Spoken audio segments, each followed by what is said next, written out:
সম্মানিত উপস্থিতি, আমরা কোরআনুল কারীমের একটি সূরা তিলাওয়াত করেছি। সেই সূরা থেকেই আজকে আমরা হেদায়েতের নিয়তে কিছু কথা শুনবো ইনশাআল্লাহ। আমরা যেন আমলের নিয়তে শেষ পর্যন্ত প্রতিটি কথা শ্রবণ করতে পারি। মহান রব আমাদেরকে সেই তৌফিক দান করেন, আমরা বলি আমিন। সম্মানিত উপস্থিতি, আমি আপনাদের সামনে কোরআনুল কারীমের 30তম পারায় অবস্থিত 93 নম্বর সূরা সূরাতুদ দুহা তেলাওয়াত করেছি। এই সূরাটি কোরআনের শেষ পারায়, যেটাকে আমরা আম পারা বলি, 30তম পারায় অবস্থিত। এই সূরার সিরিয়াল নাম্বার হচ্ছে 93। সূরাটি মক্কায় নাজিল হয়েছে, মাক্কিয়া। সূরার রুকু সংখ্যা 1, আয়াত সংখ্যা হলো 11। কোরআনুল কারীমের যে কোনো সূরা বা আয়াতের তাফসীর ভালো করে বুঝতে হলে সেটি নাজিলের প্রেক্ষাপট, পটভূমি বা হিস্ট্রি, ব্যাকগ্রাউন্ড জানতে হয়, যেটাকে আরবিতে বলা হয় সাবাবুন নুজুল বা শানে নুজুল। সূরাতুদ দুহা, এই সূরা নাজিল হওয়ার একটি পটভূমি আছে, একটি হিস্ট্রি আছে, ব্যাকগ্রাউন্ড আছে। কোন পরিস্থিতিতে এই সূরাটি নাজিল হলো, প্রথমে আমরা সেটা জানবো ইনশাআল্লাহ। সংগ্রামী বীর চট্টলাবাসী, আমাদের নবীকে আল্লাহ তাআলা অসংখ্য মুজিজা দিয়েছেন। আমাদের নবীকে আল্লাহ এমন মুজিজা দিয়েছেন, আমার আপনার নবীর হাতের আঙ্গুলের ইশারায় আকাশের চাঁদ 2 টুকরা হয়েছে। সুবহানাল্লাহ। আমার আপনার নবীকে পাথর সালাম দিয়েছে, গাছ সালাম দিয়েছে। আমার আপনার নবী হেঁটে গেলে আকাশের মেঘখণ্ড আমার নবীকে ছায়া দিয়েছে। সুবহানাল্লাহ। নবীজিকে আল্লাহ অসংখ্য মুজিজা দিয়েছেন, তার মধ্যে সর্বশ্রেষ্ঠ মুজিজা হলো, জোরে বলেন, আল কুরআন। আমার নবীর কাছে যখন কোরআনের কোন আয়াত বা সূরা নাজিল হতো, নবীজি সেটা সাথে সাথে জনগণকে, মানুষকে শোনাতেন। আমার নবীর কাছে কোরআন ওহী নাজিল হওয়া স্টার্ট হলো, আরম্ভ হলো। যখনই আয়াত বা সূরা নাজিল হয়, নবীজি সেটা মানুষের সামনে শোনান, মানুষকে শোনান। আমার দিকে তাকান, হঠাৎ করে নবীজি মানুষের সামনে গিয়ে নতুন আয়াত শোনান না, নতুন কোন সূরাও শোনান না। ওহী নাজিল বন্ধ হয়ে গেল। ওহী নাজিল কি হয়ে গেল? বন্ধ হয়ে গেল। হঠাৎ করে নবীজির কাছে যে ওহী নাজিল বন্ধ হলো, এই বন্ধ কতদিন ছিল এ ব্যাপারে ইখতিলাফ রয়েছে। তাফসীরে রাজির ভেতরে এসেছে, আল্লামা ইমাম ফখরুদ্দিন রাজি রাহিমাহুল্লাহ তিনি তার তাফসীরের ভেতরে হাদিসের উদ্ধৃতি এনে বয়ান করেছেন যে ইবনু জুরাইজ রাহিমাহুল্লাহ তিনি বলেছেন ওহী বন্ধ ছিল 12 দিন। আবার কোন কোন মুফাসসির বলেছেন 15 দিন, কেউ বলেছেন 20 দিন, কেউ বলেছেন 25 দিন, কেউ বলেছেন 35 দিন, কেউ বলেছেন 40 দিন, কেউ বলেছেন 45 দিন। এই সময়টুকু আল্লাহর কাছ থেকে নবীজির কাছে ওহী আসা বন্ধ ছিল। ওহী আসা কি ছিল? এখন নবীজির কাছে যখন ওহী আসা বন্ধ, তখন আল্লাহর নবী ফ্রাস্ট্রেটেড, হতাশ, পেরেশানি বেড়ে গেল। না জানি আমার উপর আল্লাহ বেজার হয়ে গেলেন কিনা, অখুশি হয়ে গেলেন কিনা। হঠাৎ করে জিবরিলের আসা যাওয়া বন্ধ হয়ে গেল। আমার আপনার নবীর কাছে যখন সাময়িক সময়ের জন্য ওহী অবতরণ বন্ধ ছিল, আল্লাহর নবী তখন হতাশ হয়ে পড়লেন। আমার নবীর তখন পেরেশানি বেড়ে গেল। আমার নবীজি চিন্তা করলেন, না জানি আমার কোনো ভুল ত্রুটি হয়ে গেল কিনা, ভুল ত্রুটির কারণে আমার রব আমার উপরে নারাজ হয়ে গেলেন কিনা, কেন আমার কাছে জিবরিল আসেন না, কেন আমার কাছে ওহী নাজিল হয় না। আল্লাহর নবী পেরেশানিতে পড়ে গেলেন। অন্যদিকে কাফির এবং মুশরিকরা নবীজির সমালোচনা আরম্ভ করলো। আল্লাহর নবীকে নিয়ে তারা ঠাট্টা এবং বিদ্রূপ করা শুরু করলো। যেমনটি হাদিসের মধ্যে এসেছে, আবতা জিবরিলু আলা রাসূলিল্লাহি, সকলে আমার সাথে বলেন সাল্লাল্লাহু আলাইহি ওয়াসাল্লাম। আল্লাহর রাসূলের কাছে জিবরিল আসা যখন হঠাৎ করে বন্ধ হয়ে গেল, ফাকালাল মুশরিকুন, মুশরিকরা তখন বলল, কদ ফুদ্দিআ মুহাম্মদ, তারা বলল মুহাম্মদ, আমরা বলি সাল্লাল্লাহু আলাইহি ওয়াসাল্লাম, তারা বলল মুহাম্মদকে তার রব পরিত্যাগ করেছেন। আবার অন্য হাদিসে এসেছে, বুখারী এবং মুসলিম শরীফের হাদিস, ইশতাকা রাসূলুল্লাহ সাল্লাল্লাহু আলাইহি ওয়াসাল্লাম, রাসূল করিম সাল্লাল্লাহু আলাইহি ওয়াসাল্লাম অসুস্থ হয়ে গেলেন। অসুস্থ হয়ে যাওয়ার কারণে ফালাম ইয়াকুম লাইলাতাইনি আও তালাতা, 2 কিংবা 3 রাত তিনি তাহাজ্জুদের নামাজ আদায় করতে পারলেন না।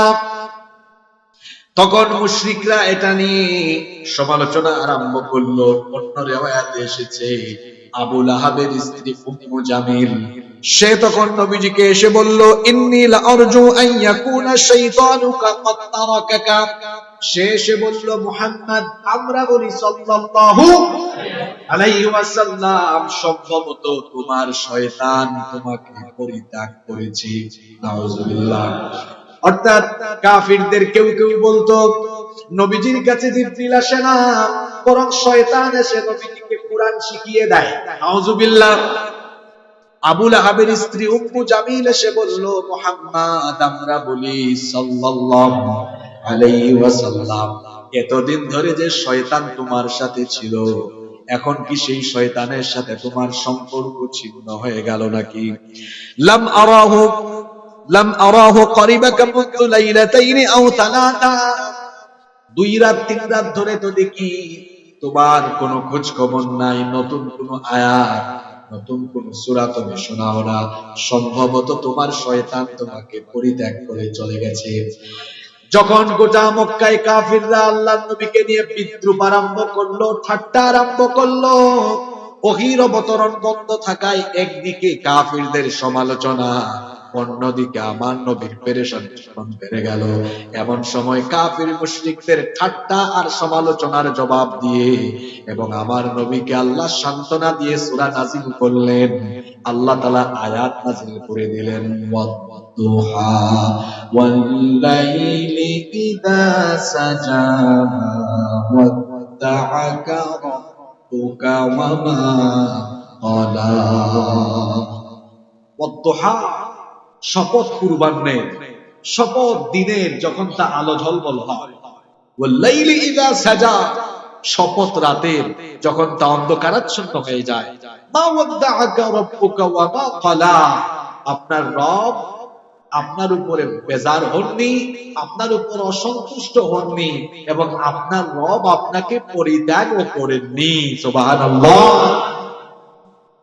কথা বুঝে থাকলে জবাব দেন তো, আমার নবীকে আল্লাহ পরিত্যাগ করেননি, নবীর উপর আল্লাহ বেজার হননি, নারাজ হননি, এই কথাটা বলার আগে প্রথম 2টা আয়াতে আল্লাহ কয়বার কসম করলেন? সবাই বলেন। আমরাও কসম করি মাঝে মাঝে, মাঝে মাঝে আমরা কসম করি না? করি। আমাদের কসম আর আল্লাহর কসমের ধরনটা কি একরকম? আমরা কখন কসম, আমরা কোনো একটি কথা মজবুত ভাবে, দৃঢ় ভাবে তুলে ধরার জন্য বা মানুষকে বিশ্বাস করানোর জন্য কসম করি।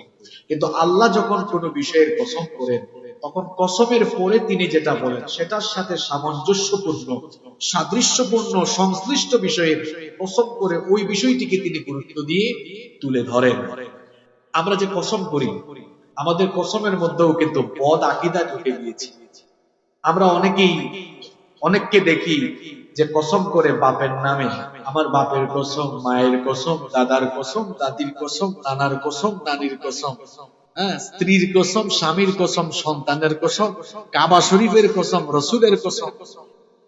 এই রকম যে ব্যক্তি আল্লাহ ছাড়া অন্য কোনো কিছুর ব্যাপারে কসম করে, নবীজি বলেছেন, মান হালাফা বিগাইরিল্লাহি ফাকাদ আশরাকা, যে ব্যক্তি আল্লাহ ছাড়া অন্য কারো নামে কসম করে সে কার সাথে শিরক করে।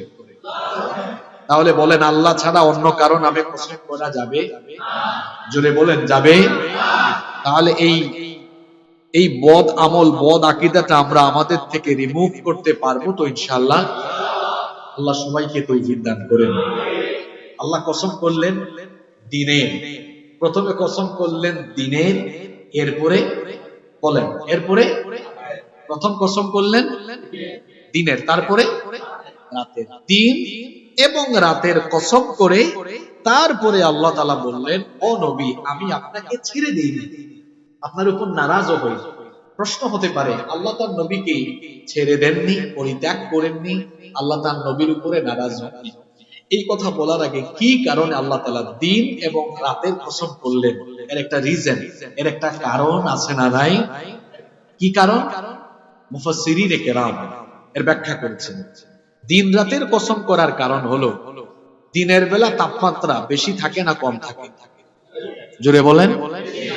দিনের বেলা এই যে সূর্যের কিরণ, প্রখর কিরণে মানুষ বিচরণ করে, কাজ করে, মানুষ কর্মক্লান্ত হয়ে যায়, টায়ার্ড হয়ে যায়।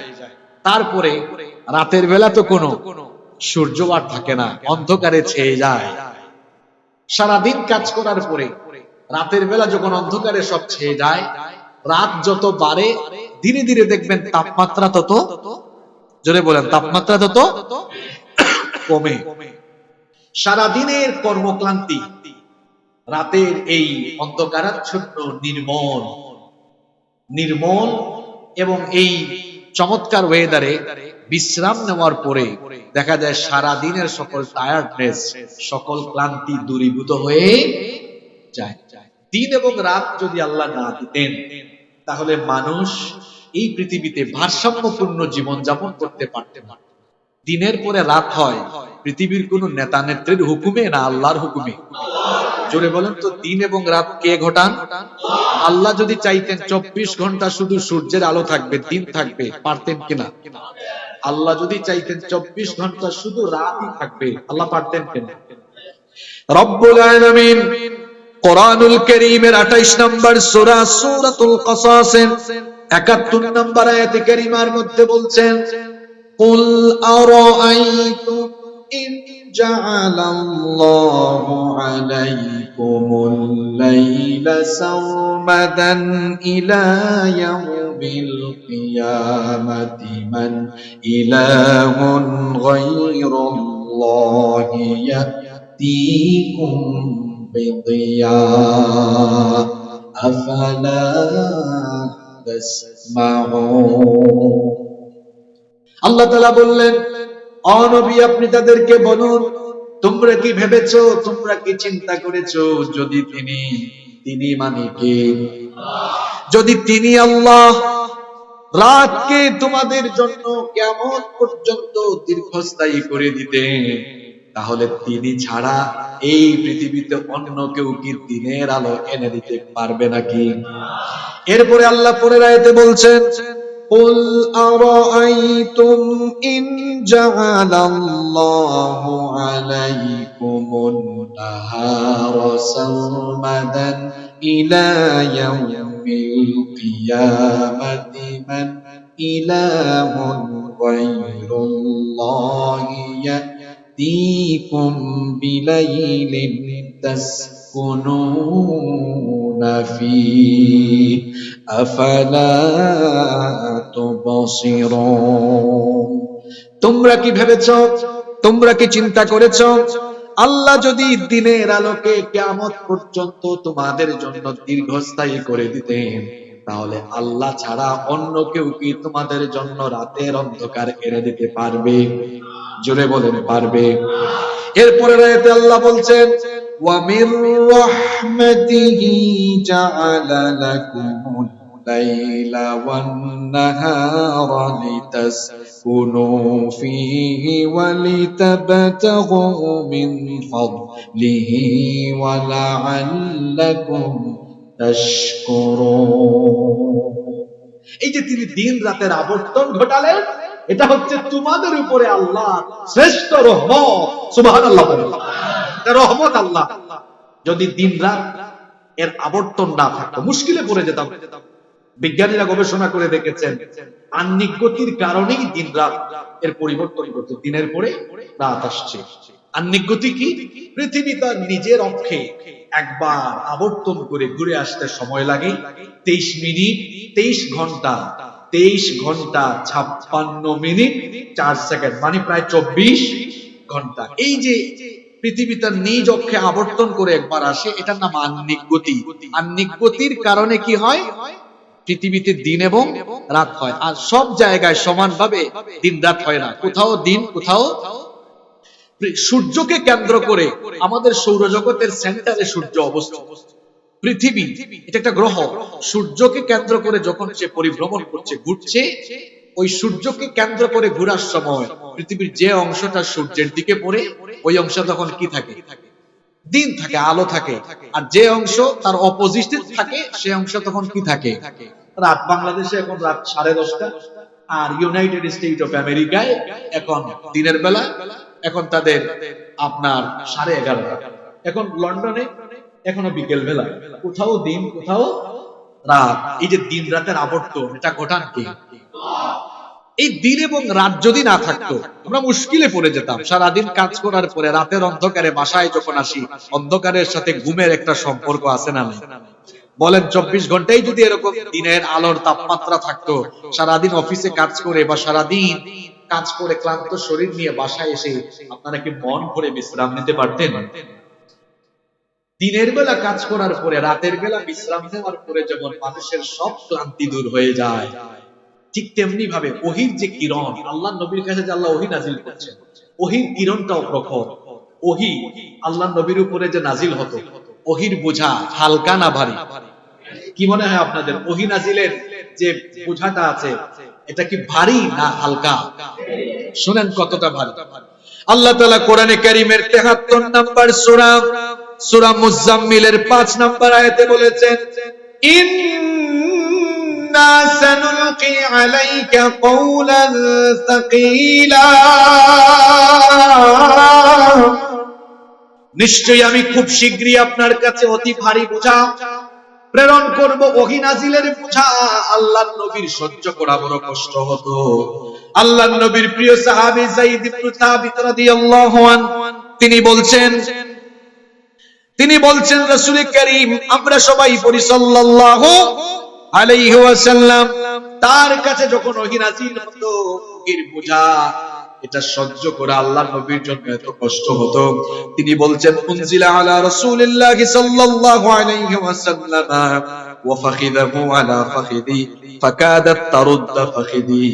তিনি বলছেন, একদিন আল্লাহর নবী আমার উরুর সাথে উরু ঠেকিয়ে বসা ছিলেন। এমন সময় আল্লাহর নবীর উপরে যখন ওহী নাজিল হচ্ছিল, মনে হচ্ছিল আল্লাহর নবীর উরু ভেদ করে আমার উরু পর্যন্ত ভেঙে চুরে চুরমার হয়ে যাওয়ার উপক্রম হচ্ছিল। আল্লাহু আকবার। ওহী নাজিল হওয়ার সময় আল্লাহর নবীর অবস্থা কেমন কত আমাদের মা উম্মুল মুমিনিন আয়েশা রাদিয়াল্লাহু আনহা তিনি বলেছেন, লাকাদ রাআইতুহু ইয়ানজিলু আলাইহিল ওয়াহয়ু ফিল ইয়াউমিশ শাদীদিল বারদি ফায়াফসিমু আনহু ইন্না জাবিনাহু লা ইয়াতাফাসসাদু আরাকা। আম্মা জান আয়েশা রাদিয়াল্লাহু আনহা বলেছেন, অবশ্যই আমি দেখেছি যখন শীতের ঠান্ডা দিনে অথবা শীতের ঠান্ডা রাতে আমার নবীর কাছে ওহী নাজিল হতো, ওহীর ভারী বোঝায় আমার নবীর শরীরটা ঘেমে গিয়ে, এমনকি নবীজির কপাল ঘেমে গিয়ে কপাল থেকে শীতের রাতে বা দিনেও ঘাম বের হয়ে যেত। বুঝতেছেন ওহী নাজিলের বোঝাটা কত ভারী? আমাদের মা আম্মা জান আয়েশা রাদিয়াল্লাহু আনহা তিনি আরো বলেছেন, ইদা উহিয়া ইলাইহি ওয়া হুয়া আলা নাকাতিহি ওয়াদাআত জিরানাহা ফামা তাসতাতি'আ আন তাহাররাকা হাত্তা ইউসাররা আনহু।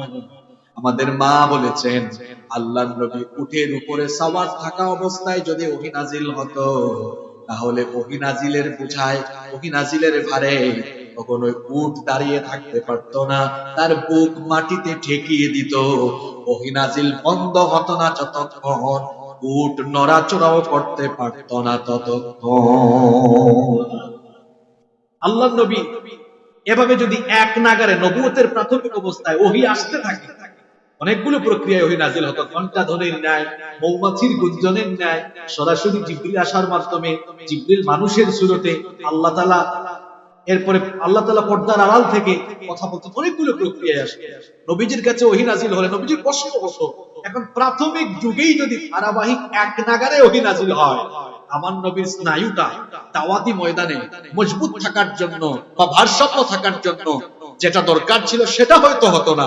এজন্য আল্লাহ তাআলা বলেছেন আমার নবীকে তার স্নায়ুকে দাওয়াতি ময়দানে ভারসাম্যপূর্ণ করে রাখার জন্য ওহী প্রাথমিক অবস্থায় নাজিল করে আমি তার স্নায়ুকে ফিট রাখার জন্য কিছুদিন ওহীর অবতরণ বন্ধ রেখেছি। দিন এবং রাতের কসম আল্লাহ এজন্য করেছেন, দিনের পরে যেমন বিশ্রামের জন্য রাতের দরকার, ঠিক তেমনি ওহী নাজিলের পরে নবীর স্নায়ুকে শক্তিশালী করার জন্য কিছুদিন ওহীর অবতরণ বন্ধ রাখা দরকার। সুবহানাল্লাহ। এজন্য আল্লাহ দিন এবং রাতের কসম করে কাফিরদের সমালোচনার জবাব দিলেন, কাফিরের দল শোনো, আমার নবীর উপরে আমি বেজার হইনি, আমার নবীকে আমি ছেড়েও দেইনি। অন্যদিকে আল্লাহ তার নবীকেও বললেন, ও নবী টেনশন করবেন না, আমি আপনাকে পরিত্যাগ করিনি, আমি আপনার উপরে নাকশ হইনি। দিনের পরে যেমন রাতের দরকার বিশ্রামের জন্য, ঠিক তেমনি ভাবে ওহী নাজিলের পরে আপনার স্নায়ুকে শক্তিশালী করার জন্য কিছুদিন ওহী নাজিল বন্ধ রাখা দরকার। এজন্য আল্লাহ দিন রাতের কসম করে এরপরে আল্লাহ এই কথাটা বললেন, ওয়াদ-দুহা ওয়াল-লাইলি ইযা সাজা মা ওয়াদ্দা'আকা রাব্বুকা ওয়া মা ক্বালা। শপথ দিনের, শপথ পূর্বাহ্নের যখন তা আলো ঝলমল হয়, শপথ রাতের যখন তা অন্ধকারাচ্ছন্ন হয়ে যায়, আমি আপনাকে ছেড়ে দেইনি, আপনার রব আপনাকে পরিত্যাগ করেননি, এমনকি আপনার রব আপনাকে ছেড়েও দেন নাই। আমার বাবারা, আমার ভাইয়েরা, এবার মনোযোগ দিয়ে শোনেন, আল্লাহর নবীর কাছে মাত্র কয়েকটা দিন ওহী নাজিল বন্ধ ছিল, সেজন্য আল্লাহর নবীর পেরেশানি কম ছিল না বেশি ছিল? কথা বলতে হবে। কয়েকটা দিন ওহী আসে নাই, আমার নবীর পেরেশানি বলেন কম না বেশি? আমরা যে নবীর কি জাতের আশেক রাসূল হইলাম, আরে বাপ রে বাপ, কথা বললে তো এখন আপনি মন খারাপ করবেন। 15 দিন 20 দিন 30 দিন 40 দিন নবীর কাছে ওহী আসে না, আমার নবীর পেরেশানি বেড়ে যায়। সেই নবী আশেকদেরকে, উম্মতদেরকে কুরআন দিয়ে গেলেন, 30 দিন 40 দিন 2 মাস 3 মাস বছর চলে যায়, একটা দিন কুরআন পড়ে না, বুঝার চেষ্টা করে, কুরআনের রঙে রঙিন হওয়ার চেষ্টা করে না। সে আবার নিজেকে আশেক দাবি করে, নবীর অনুসারী দাবি করে, কিন্তু কুরআনের সাথে সম্পর্ক নাই, তার মনের ভেতরে এর জন্য কোনো পেরেশানি না। কি জাতের আশিকের আসল? তুমি জিলাপির আশেক, তুমি নবীর আশেক না। তুমি বিরানির আশেক, তুমি নবীর আশেক না। নবীর আশেক হলে তো নবীর সাথে তোমার চরিত্রের মিল থাকে। আমার নবীর চরিত্র বলছি, এটা কি বাপ দাদার কিতাব থেকে বলছি না কুরআন হাদিস থেকে বলছি? কয়েকদিন ওহী নাজিল হয় না, পেরেশানি বলেন, পেরেশানি। আর আপনি যে কুরআন পড়েনি না, কুরআন পারেন না শুদ্ধ করে, আপনি পারেন না, পেরেশানি পেরেশানি। আল্লাহু আকবার, ইন্না লিল্লাহি ওয়া ইন্না ইলাইহি।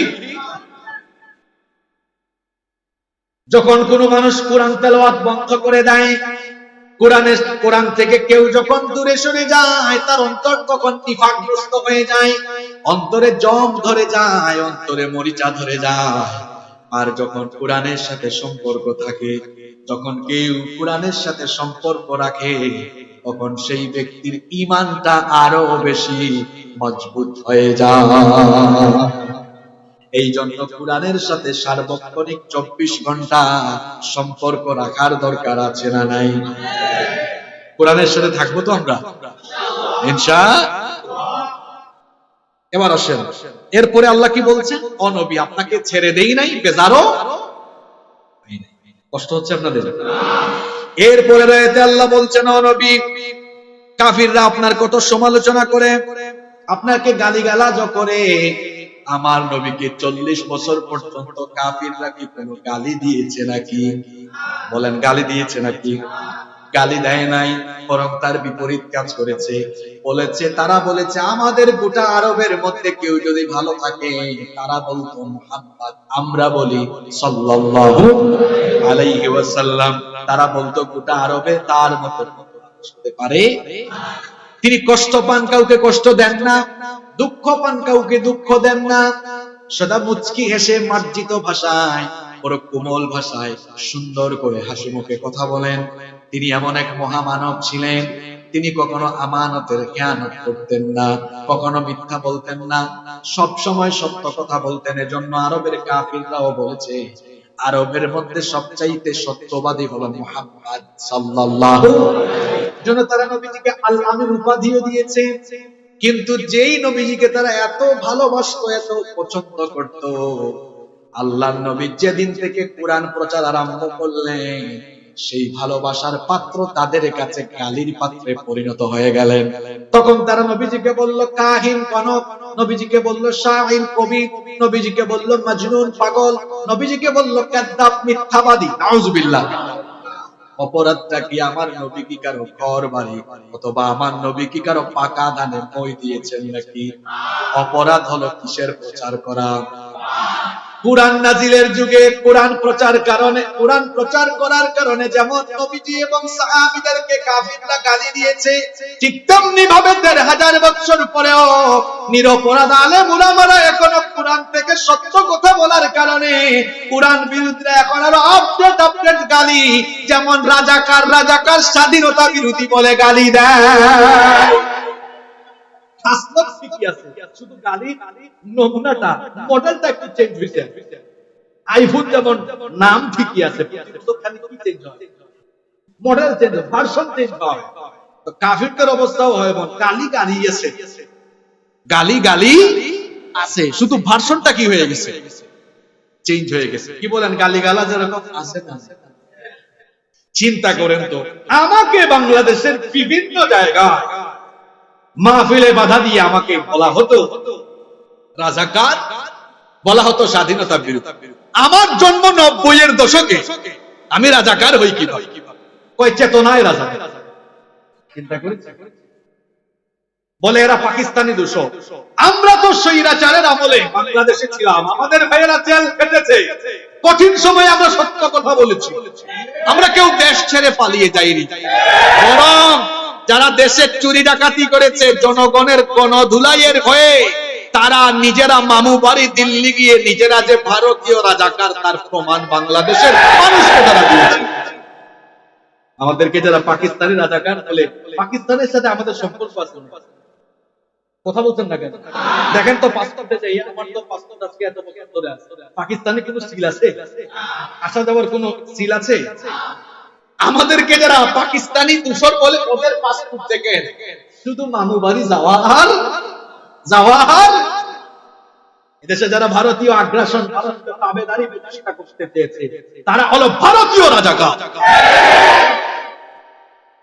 বলছিলাম, আমার নবী বাকি জিন্দেগিতে যখন কাজ করছেন, চতুর্দিকে গালিগালাজ, সমালোচনা, বিরোধিতা, জুলুম, নির্যাতন, তখন মুসলমানদের সংখ্যা অনেক বেশি না অনেক কম? জোরে বলেন, আরো জোরে বলেন।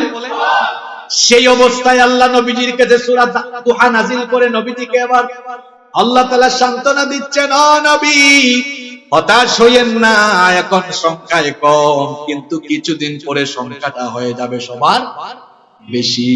আল্লাহ তাআলা বললেন, এই দুর্দিন থাকবে না, দুর্দিনের পর সুদিন দিবেন কে? এজন্য আল্লাহ পরের আয়াত ৪ নম্বর আয়াতে বললেন, ওয়ালাল আখিরাতু খায়রুল লাকা মিনাল উলা ওয়ালা সাওফা ইউতিকা রাব্বুকা ফাতারদা। শুদ্ধ আপনারা, ওয়ালাল আখিরাতু খায়রুল লাকা মিনাল উলা, পরবর্তী সময় পূর্ববর্তী সময়ের চাইতে উত্তম হবে। পরবর্তী সময় এটা পূর্ববর্তী সময়ের চেয়ে কি হবে? আমি এই সূরাটা আজকে এমনি সিলেক্ট করি নাই। এখন যে সময়, বলেন এখনকার সময়টা আলেম উলামা ইসলাম পন্থীদের জন্য এখনো কি সুদিন চলে এসেছে? এই দুর্দিন কি থাকবে? এই সূরা নাজিল হয়েছে মক্কায়। নাজিল হয়েছে কোথায়? কোথায় আবার বলেন? মক্কায় আল্লাহ নবীকে আয়াত নাজিল করে বলতেছেন, নবী দুর্দিন থাকবে না।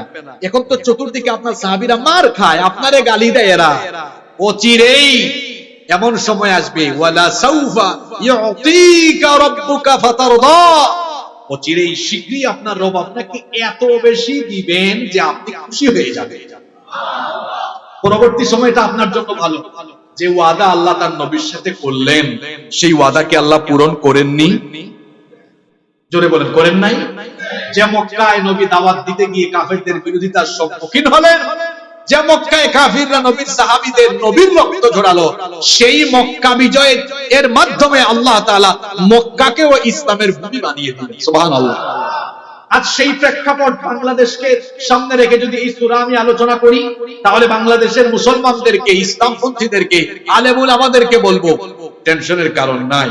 সামনের যে দিন আসতেছে, এই দিন হবে ইসলামের, এই দিন হবে কোরআনের, ইনশাআল্লাহ।